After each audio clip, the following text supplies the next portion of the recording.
Iddah itu bukan menunggu, iddah itu secara bahasa hitungan.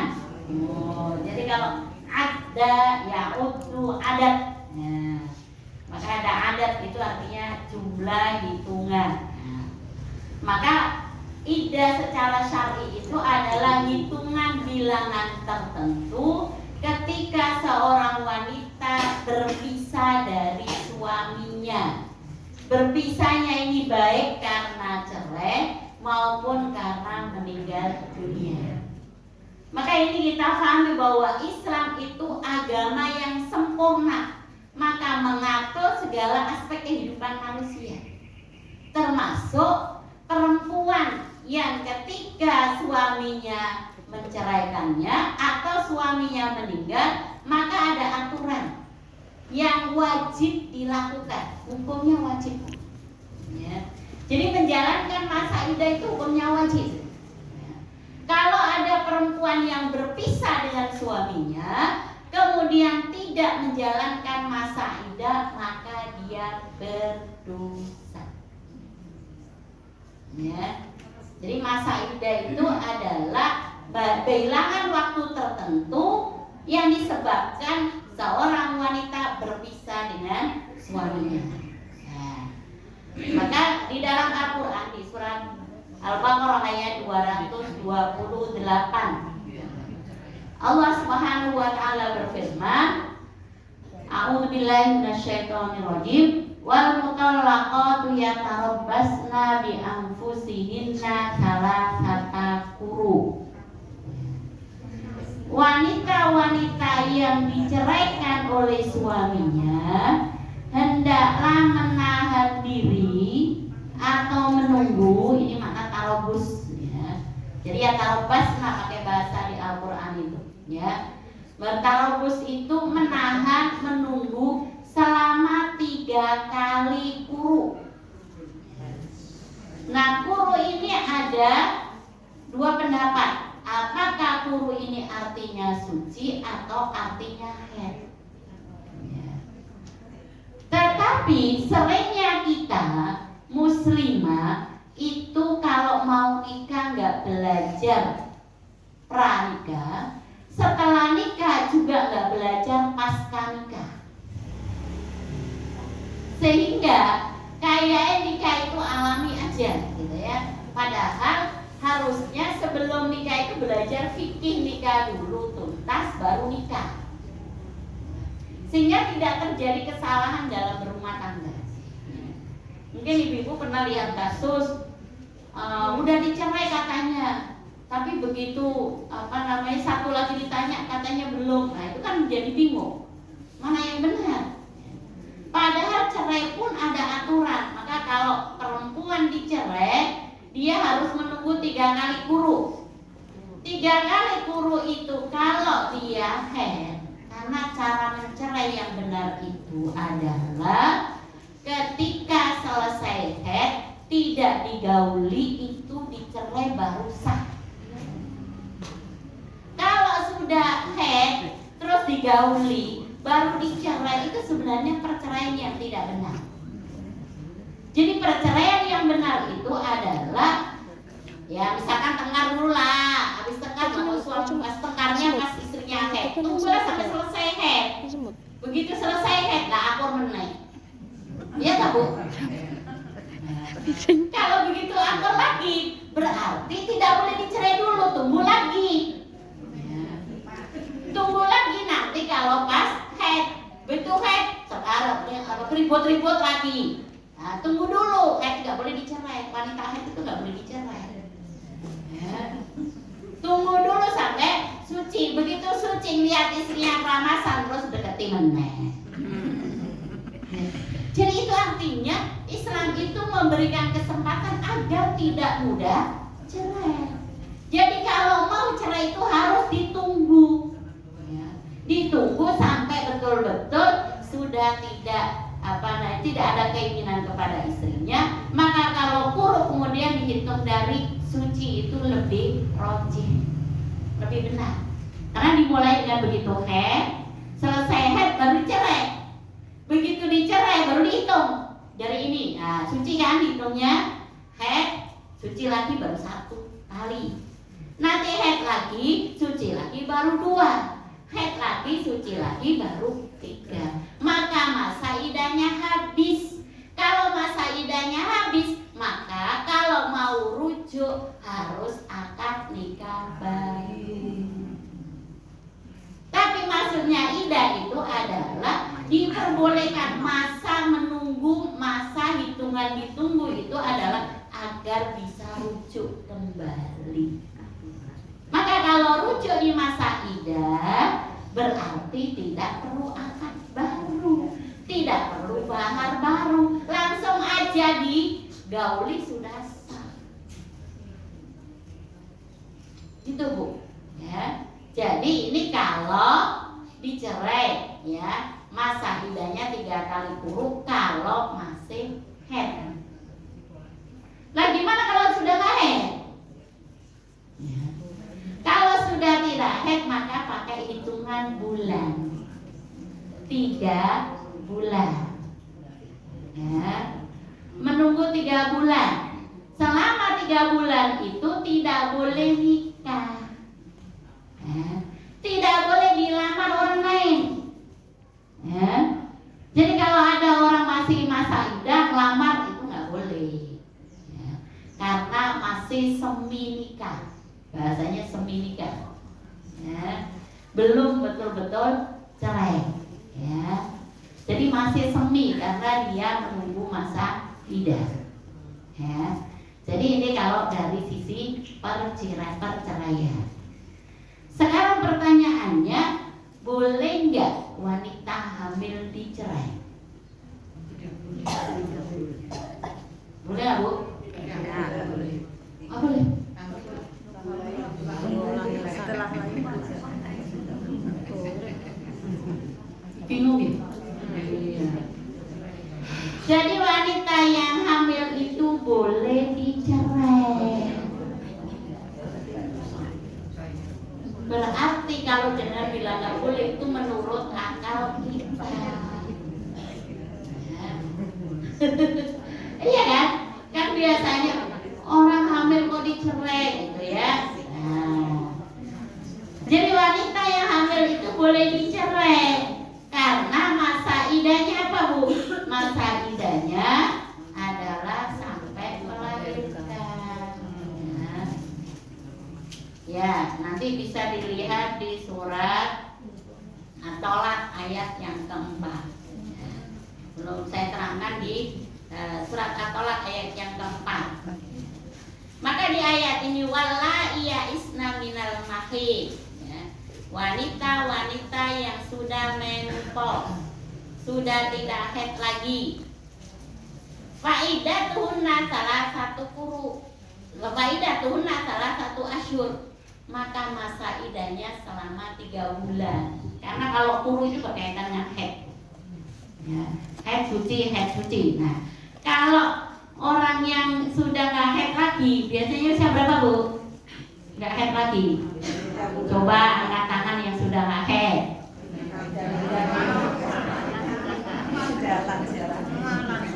Yang masih haid coba angkat tangan. Saya. Lebih sedikit. Kenapa coba? Karena yang masih haid belum butuh ngaji. Yang ngaji itu usia 60 ke atas. Kayaknya yang meninggal itu 60 ke atas. Padahal ada juga yang meninggal di bawah 60. Nah kan faktanya yang mau ngaji itu biasanya karena mau meninggal gitu ya. Nah, yang ke masjid juga yang sholat ke masjid rajin itu mesti 60 ke atas. Lansia. Jadi seakan-akan yang 50 ke bawah itu mati gitu ya. Padahal tidak juga. Ya. Tapi itu memang kehidupan itu begitu ya. Yang umurnya masih muda ngajinya nanti dulu, yang sudah tua aja yang ngaji gitu ya. Padahal semuanya bisa terjadi ya, baik yang muda maupun yang tua. Ya.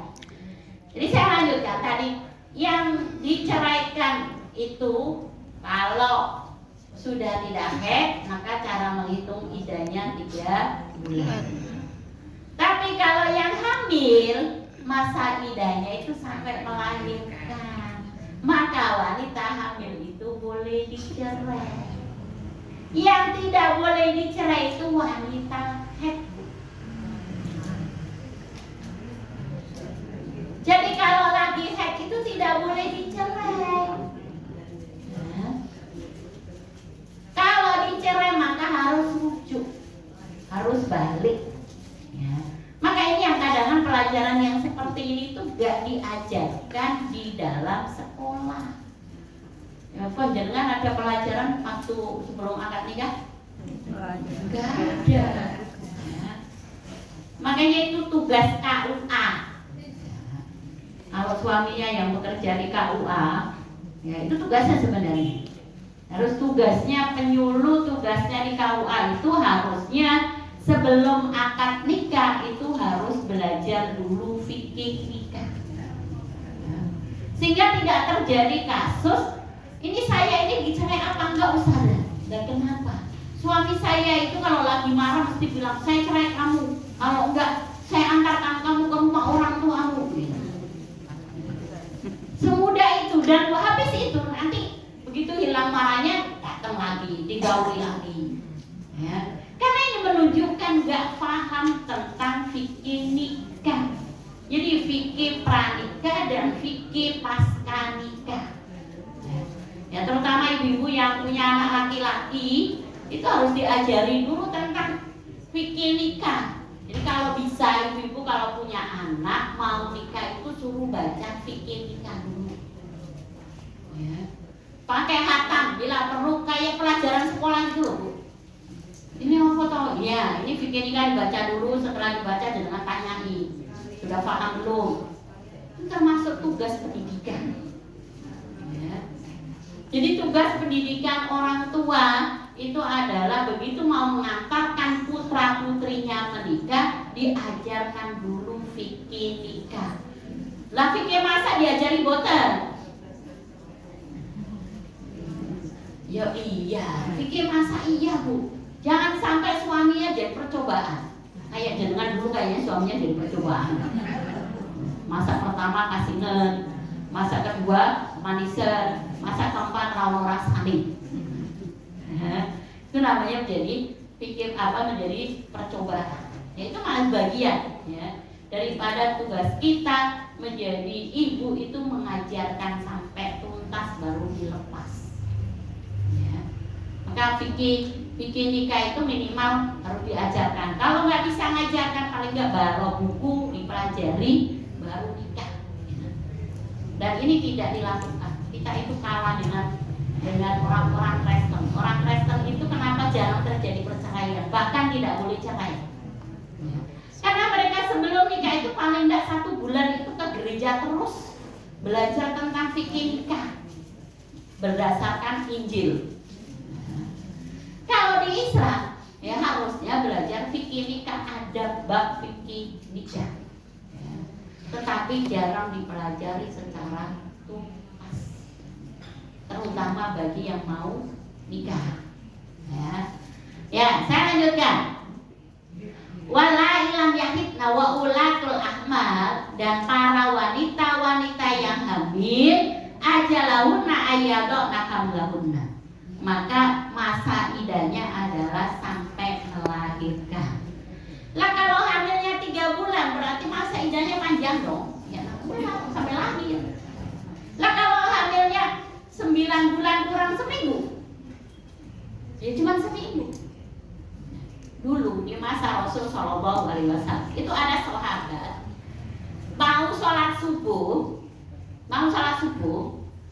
dia menceraikan istrinya, yang istrinya lagi hamil. Nggak tahu terjadi pertengkaran apa, nggak ngerti. Yang penting begitu mau sholat subuh diceraikan. Terus habis itu suaminya pergi ke masjid. Pulang dari sholat subuh, ketika suaminya lagi sholat subuh, istrinya melahirkan. Begitu sampai rumah itu sudah nggak mahramnya Bu, masa idahnya habis. Sudah nggak mahram lagi dengan suaminya. Rujuk nggak bisa rujuk karena masa idahnya habis. Maka harus akad baru, mahar baru, baru bisa jadi istrinya lagi. Jadi kalau masa idah melahirkan itu tergantung daripada melahirkannya kapan. Makanya hamil itu boleh dicerai. Ya. Yang nggak boleh dicerai itu adalah ketika haid. Ya. Jadi biar kalau ada yang namanya kehidupan rumah tangga itu kalau nggak ada tengkar-tengkarnya kan nggak seru ya, Bu ya. Ya. Jadi itu makanya barakallahu laka wa baraka alaika itu maknanya bagaimana kerikil-kerikil pertengkaran itu menjadi barokah, Bu. Kan gitu. Makanya doanya itu bukan kalau ada orang nikah jangan didoakan selamat menempuh hidup baru. Iya, Bu. Gitu apa enggak? Nah. Jadi harusnya itu doa. Makanya sunnahnya kalau menikah walimatul urs itu yang diundang orang-orang soleh agar doanya dikabulkan. Maka kalau didoakan orang banyak barakallahu laka, semoga Allah memberi berkah kamu. Wa baraka alaika, itu adanya pertengkaran, perkir itu menjadi barokah. Semakin erat jadinya. Wah ini nanti malah tausiah perlu menikah. Ya apa-apa. Jadi gitu, ya. Jadi ibu-ibu harus kerikil-kerikil pertengkaran, ketidaksepahaman itu bagaimana menjadi barokah ya gitu. Maka itulah doa yang diucapkan ketika orang mau nikah. Setelah nikah bukan mau nikah, setelah akad nikah.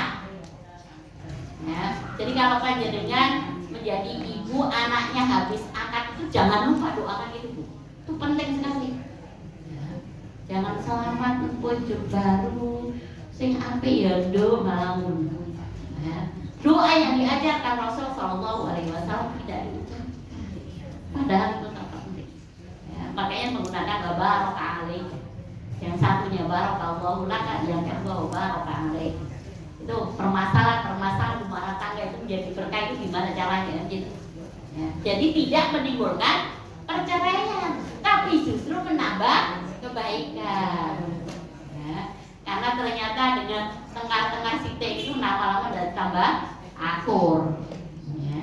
Ya. Jadi itu kalau yang hamil masa idahnya sampai melahirkan. Berarti apa, Bu? Orang hamil boleh dicerai. Yang tidak boleh dicerai adalah anda yang haid. Ya. Sudah, sekarang saya nyebut yang kaitannya dengan yang suaminya meninggal dunia. Mohon maaf, yang suaminya masih ada angkat tangan. Saya tanya yang masih ada ya. Oh berarti masih banyak ini. Ya, kalau jangan ditanya enak mana suami dulu apa istri dulu yang meninggal. Enak. Mana tuh?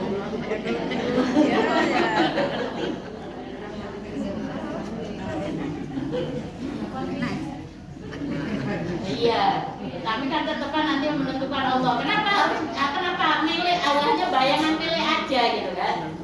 Mesti jangan milih suami dulu apa istri dulu. Barang dulu. Itu namanya nggak milih ya, Bu ya. Nggak apa-apa, karena apa? Kalau misalkan kita duluan, itu enaknya apa? Kalau istri duluan yang meninggal, itu kalau suaminya itu pasti masuk surga. Nggak usah cemburu, nggak usah pakai pesan. Nanti kalau saya meninggal duluan jangan nikah lagi ya Pak. Itu pesan yang tidak perlu dilaksanakan. Ya. Kenapa? Karena sudah meninggal itu nggak usah ngurus dunia, Bu. Mengurus tentang fitnah kubur aja susah, apalagi mikir suami nikah lagi apa enggak. Ya. Itu sudah fokus ngurus daripada amal saya diterima atau tidak. Maka nggak perlu memberi pesan, memberi wasiat nanti kalau saya meninggal duluan jangan nikah lagi. Nah, jadi itu pesan yang tidak penting ya dan tidak perlu ya. Makanya ada hadis Nabi bahwa ketika seorang wanita meninggal dunia dan suaminya ridho, maka baginya surga. Ya. Jadi maka yang harus dicari itu ridho suami. Ya.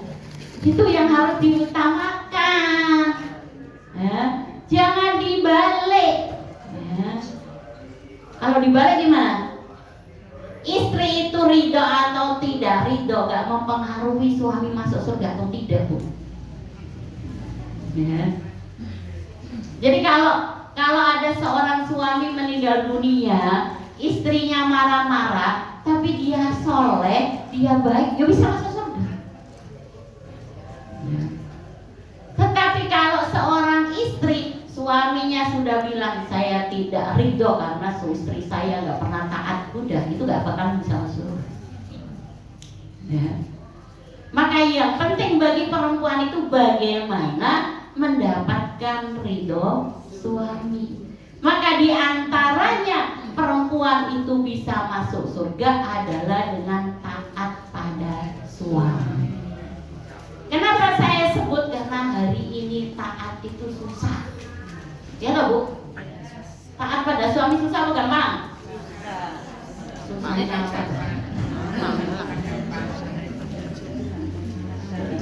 Tinggal iya gitu aja susah ya, Bu ya. Pakai pikir. Jadi itu memang taat kepada suami itu sudah menjadi keharusan bagi seorang istri. Baik suami itu memberi nafkah atau tidak. Nah, jadi nggak boleh ada suaminya nggak beri nafkah, kalau nggak taat boleh nggak? Nggak boleh. Karena namanya kalau begitu maksiat bersama. Jadi ketika seorang suami nggak memberi nafkah kepada istrinya, dia berdosa. Urusannya dengan Allah. Ketika istri kemudian membalas suaminya itu tidak taat karena suaminya nggak memberi nafkah, maka dia berdosa. Maka dia juga urusan dengan Allah. Maka akhirnya rumah tangga ini sama-sama berbuat dosa bersama. Maka baiknya kalau kita sebagai istri, maka baiknya taat aja tetepan pada suami biar keluarga itu tetap sakinah. Meskipun suami tidak memberi nafkah. Kalau saya bicara di depan suami, saya akan mengatakan memberi nafkah itu wajib. Ya gitu. Menjadi qawwam itu wajib. Karena sekarang saya berbicara depan ibu-ibu, maka saya bilang taat yang wajib. Ya. Jadi berbeda. Karena kalau saya berbicara memberi nafkah wajib, jenengan nggak wajib memberi nafkah. Yang wajib memberi nafkah itu adalah suami. Maka kalau kita perempuan yang kita tekankan, bagaimana caranya kita bisa taat kepada suami untuk bisa mendapatkan ridho. Gitu. Ya. Jadi kalau sekarang saya bahasnya masa idah ketika seorang suami meninggal dunia. Maka di dalam surat Al-Baqarah ayat 234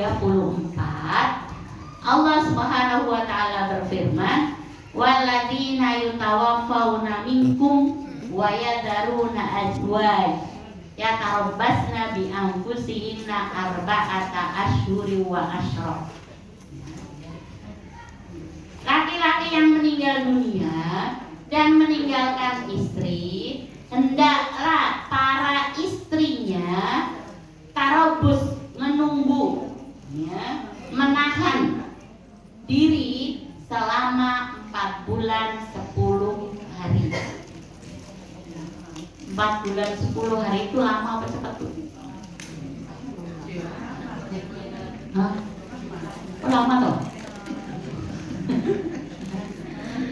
Jadi menahan diri 4 bulan 10 hari itu disebut dengan masa iddah dan disebut juga masa berkabung. Iddah. Jadi kalau suaminya meninggal itu ada iddah, ada iddah. Kalau iddah itu waktunya 4 bulan 10 hari, Sama iddatnya, masa berkabungnya juga 4 bulan 10 hari. Maka selama 4 bulan 10 hari itu apa aja yang dilarang? Yang pertama, dilarang keluar rumah. Yang kedua, dilarang berdandan. Bengesan kain itu. Apalagi selain bengesan apa? Bedaan, Telaan. bedaan, Telaan juga nggak boleh. pakai alis, Pakai alis nggak boleh. Pakai parfum nggak boleh. Make up nggak boleh. bedak, Jadi bedak, semua berdandan nggak boleh semua.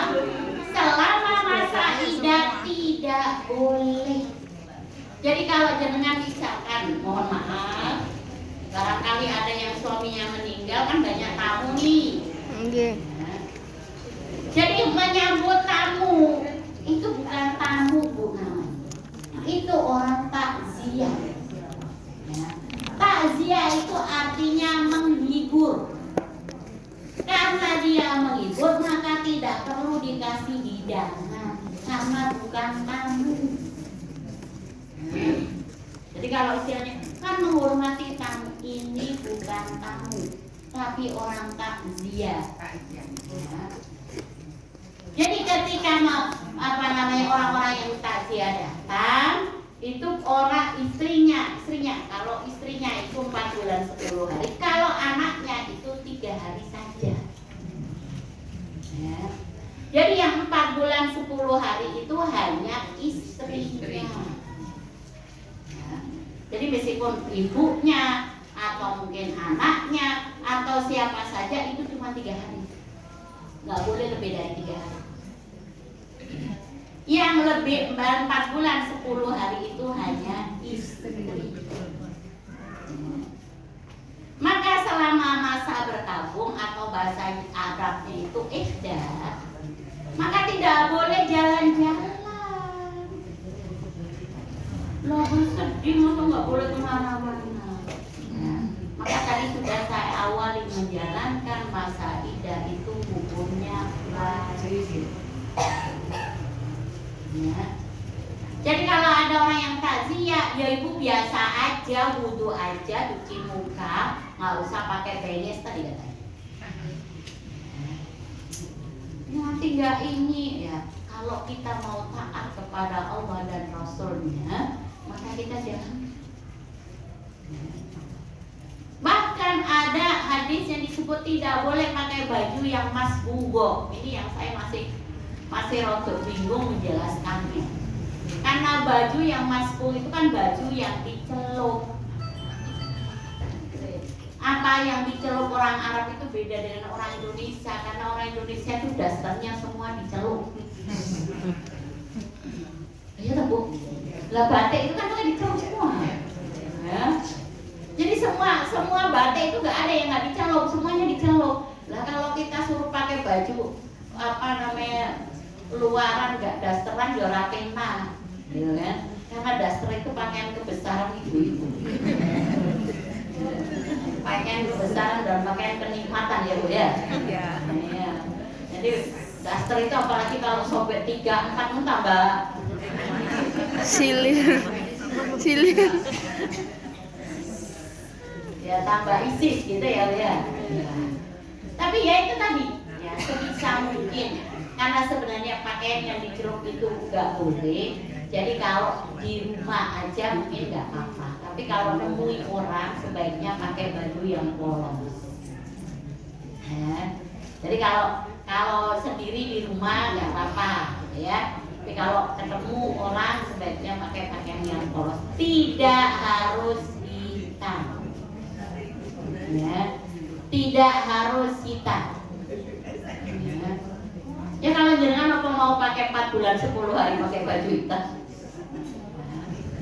Jadi karena masa berkabungnya itu 4 bulan 10 hari. Jadi aslinya tidak boleh keluar rumah. Kalaupun terpaksa keluar rumah bila ada kebutuhan yang tidak bisa ngurus pensiun, kan nggak bisa diganti loh Bu. Nah, atau misalkan masih kerja menjadi PNS, ya, yang kalau dia nggak ngajar, nggak kerja, dicopot, padahal dia nggak punya nafkah lain kecuali dari itu. Nah itu perginya bolehnya cuma pergi ke tempat kerja terus pulang saja, nggak boleh pakai mampir Bu. Jadi nggak boleh makan, oh ke mall dulu, nggak boleh. Ya. Jadi jalurnya itu cuma dari rumah ke tempat kerja, selesai balik lagi, cuman gitu. Ya. Kalau panjenengan mampir dulu belanja, ya mampir belanjoi. Kalau ke mall itu bukan belanja aja soalnya. Mau carinya garam nanti dapatnya baju. Ya. Ditambah lagi garamnya lupa. Ya. Ya sama lah, ke warung itu pengennya nyari cabai, dapatnya kan cabai, garam, semua ada gitu ya. Ya. Itu memang perempuan itu kelebihannya begitu. Ya, tapi itu kelebihan. Kalau dia belanja sama suaminya dibelikan itu cuma yang kita titip itu, gak bakalan yang lain dipikirkan. Ya, meskipun kebutuhannya juga. Gitu. Jadi butuh kopi misalkan, dia butuh kopi karena nggak ada catatan kita kopi, gak bakalan dibelikan kopi, meskipun di rumah habis. Ya itu kelebihannya. Kalau pengen belanja tidak akan mampir ke tempat lain, yang lain-lain diberi itu memang titipnya pada suami itu. Pasti diberikan persis yang kita tulis. Tidak kurang dan tidak lebih. Nah, tapi kalau ibu-ibu yang belanja, lebihnya banyak daripada kurangnya. Ya, jadi itu. Ya, jadi ibu yang tadi Mas Saida, maka harus saling mendukung Bu. Saling mendukung itu kalau sudah sekelompok begini, kalau ada yang Mas Saida suaminya meninggal, maka didukung untuk di rumah, tidak keluar rumah. Ya caranya mendukungnya gimana? Ya kalau memang ada, oh Bu mau nitip belanja nggak, ditawar gitu. Jadi ibu itu tidak keluar jadinya, karena kita bantu untuk dia menjalankan masa idahnya. Ya, jadi malah enggak, bisa apa-apa Bu, sebentar aja kita jalan-jalan. Ibu, kamu tahu, ibu pusing kok di rumah terus, malah ngono. Itu namanya tidak mendukung menjalankan masa idah, tetapi malah merusak. Ya, jadi itu yang mestinya dijalankan. Nah, yang biasanya masih sering dilanggar itu masih dandan ini. Ya. Jadi harus diingatkan kalau sudah menjalankan masa idah nggak boleh dandan, sama sekali nggak boleh. Dan itu ada nas hadisnya dari Nabi SAW. Ya, masih ada waktu 5 menit. Saya buka